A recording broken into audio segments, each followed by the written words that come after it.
Hey guys, it's Will here. As you can see, I'm a mess. Today's not going my way, guys.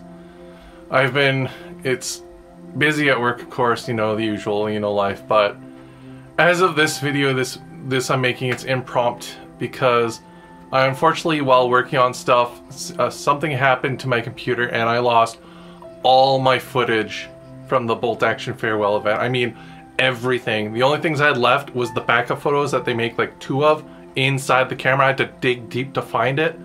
So I'm so sorry, guys. There's not going to be a full actual documentary video of the event. I had intros, I had interviews, I had everything. So unfortunately, I can't get that high quality I want to get for this.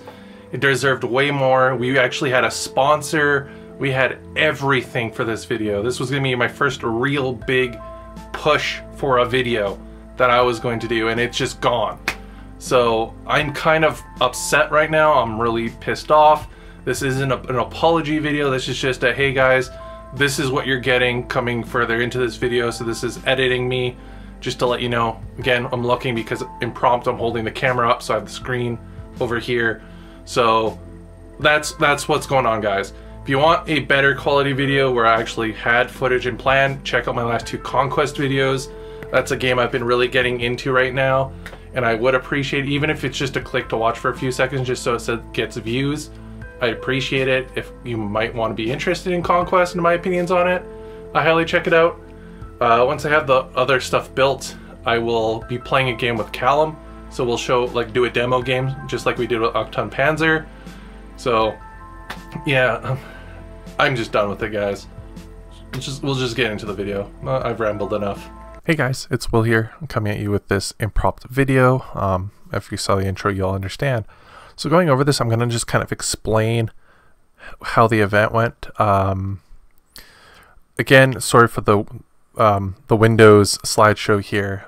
The photos I had to use with backup were the raw data sort of stuff that the camera uses to make the actual information.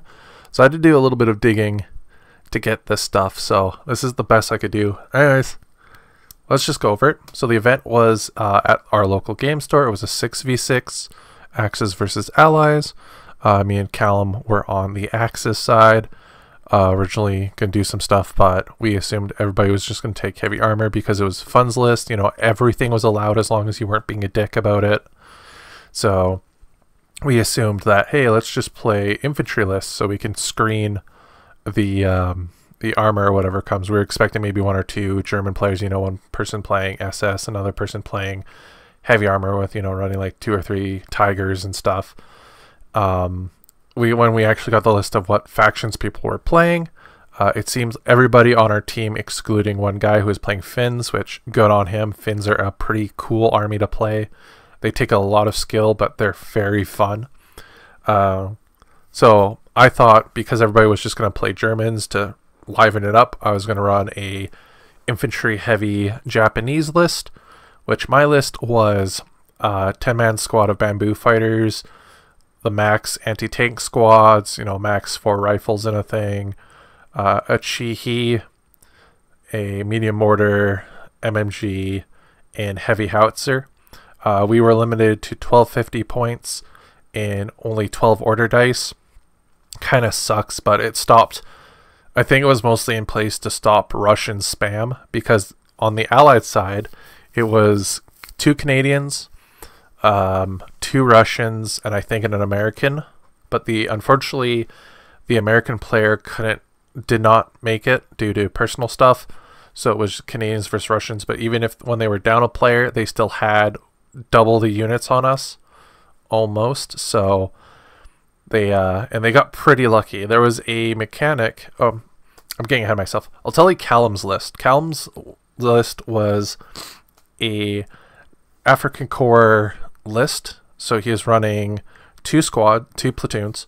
It was and both the platoons were the same, but it was 2 squads of Schutzen. So the 2 LMG squads, basic commander, medium mortars, and a Pnzr 3, I don't want to say J, but it was the one that has the 2 MMGs in the coaxial. So yeah, that's that. Oh, and he was running those weird Hanomags, the one that have 3 MMGs that have like a side shooting arcs. He was running those with the spotters from the mortars inside of it to act as the guys to operate the guns. So there's that. So those were our lists. I got wiped off the board instantly just because Japanese fear is, like, for the faction, the army, the fear of the Japanese army is strong. So, but I was willing to, you know, just take the hits, get killed off early just because I wanted to be more there for the photos, roll some dice for a bit, and like go. So I wasn't too mad. The first round started off pretty well. We were introduced with how we were going to do turns, though I kind of wish it was more, we put a dice in for each player, and when you pull the dice, the team gets to select who will use the dice to activate, and then you get to activate a unit, and then you just, you know, pull a dice from your bag and then put it beside your unit, and then you just be like, okay, next pull, then, you know, pull, is it side A, side B, and you do that to speed it up.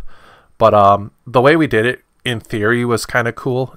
Each person got to pull a die from a bag. There was random bags across the table, so you got to distribute your dice in any way you want. So it kind of gave a way. So like, say if your team wanted to dump all their dice into 2 bags, you guys can kind of have more of likely of a chance to pull your faction out to activate. So there was some strategy in how you activated your units to make sure you got to go more than your, say, your opponent's side, and vice versa. No one took information guys, like the information officers, so no one got to choose who just got the dice. No one took heavy observers. No, one person took a heavy observer. That was pretty spooky. But yeah, so talking about observers, there was another mechanic in this game that we played. In each of the bags there was a old school scatter die from Warhammer Fantasy, and if you pulled that dice, your team got a naval observer shot onto the board, and in the first turn the ally team pulled every single artillery dice. We got decimated. A bunch of us couldn't move. We were just pinned down. It was just a disaster. Then near turn 2 to turn 3, it reversed. We were pulling the dice, but we leveled out an entire city block. We destroyed, you'll see it here in the slideshow, but those green buildings, we destroyed that entire city block using artillery dice. We couldn't hit our targets on point. We just kept doing side damage, which did kill some units, so it wasn't bad. Callum did pretty good. He was holding the line. I was falling. In the end, though, after turn 3 or so, a lot of bombing, me killing a lot of weapon teams and spotters, which helped. We were able to win. Unfortunately, the players on the Allied side didn't know that all units counted towards holding objectives, so they were going off the idea that only infantry could, which I think is a core thing. There's a lot of rules lawyering from the one side if it wasn't kind of going their way, but, you know, it's kind of like these guys want to just have like a, you know, a game. It was a super casual, funsy game. We were letting people do take-backsies. We were just not caring about rules and pre-measuring and stuff. We were just having fun. So it kind of soured the mood a little bit when some guy would be like, well, actually, this rule here, and actually, this is how buildings work, and because you're on this corner, it's like, okay, guy, I kind of get it. Thank you for telling me, you know. But a lot of it was like, hey, intention. What was the intention to do it? Like, I understood I could move in this way, and my intent was to get as much of a shot, like clearing as I could to get that shot. And for the most part, too, on the other side, they were very accommodating for that. It slowed down the game a bit with a lot of people being like, well, actually, this rule and that rule, so on and so forth.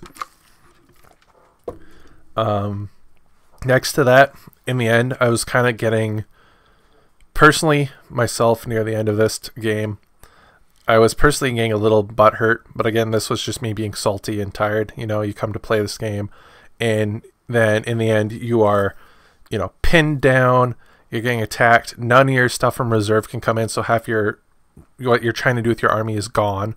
Rules and stuff you think about for like how buildings work and how you move and stuff is kind of not what you thought and how you played it, and that's more my fault for doing that, because I'm so used to playing with my friends. We just play like we're playing with basically Lego and stuff.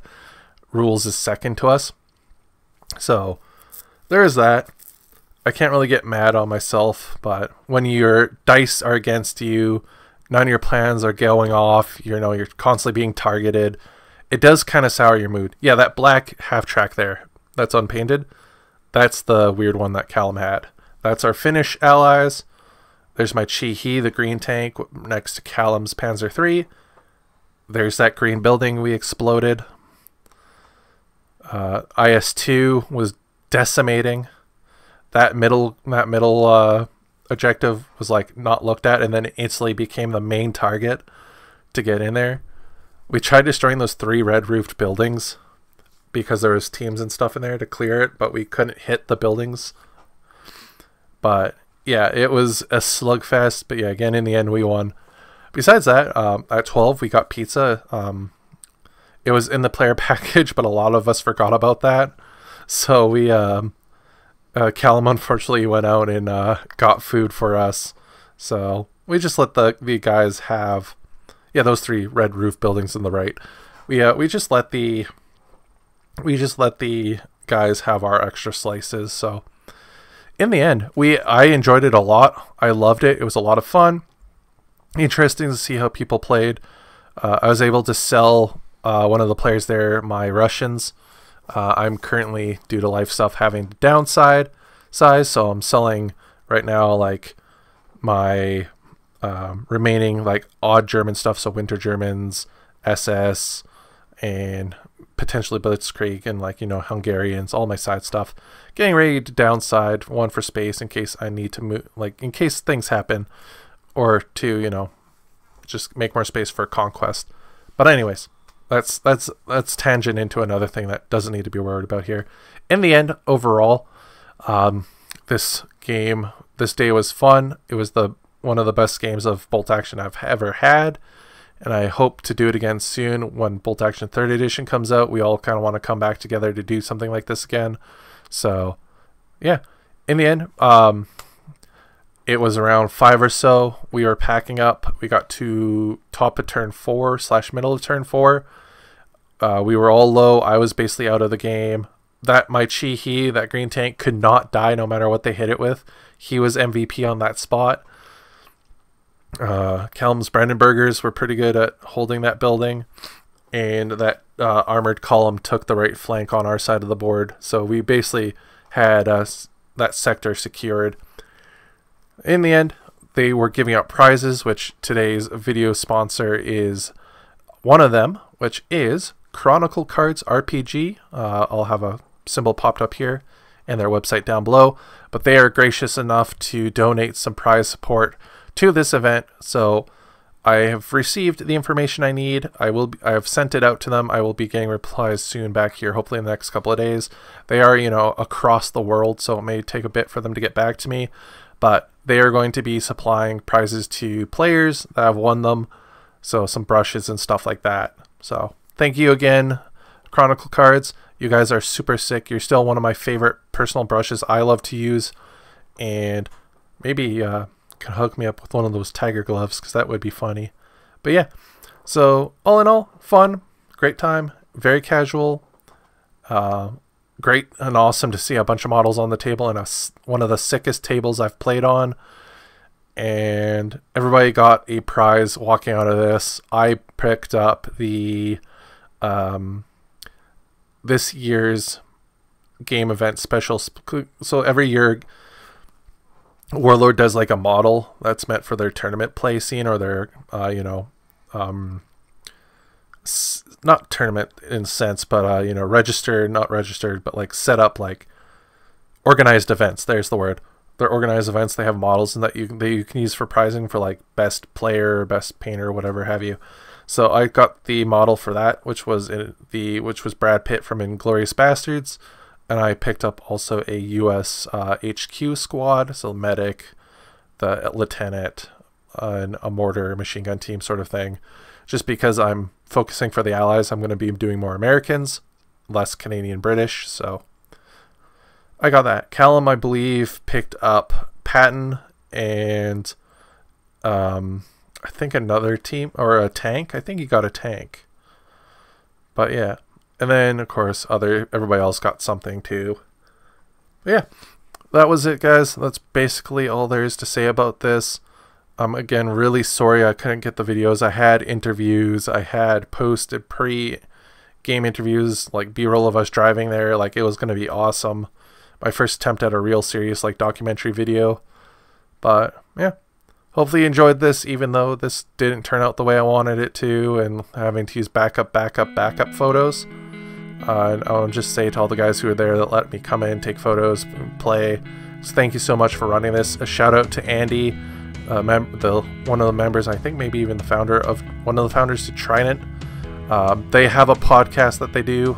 I'll put their link down below there too. They'll probably talk about this event there, maybe for a hot second. But yeah, thank you for running this event for us. Can't wait for 3rd. We will see you guys in the next video. Bye-bye. Click the video. Click it. Click the video. You know you want to. Click it.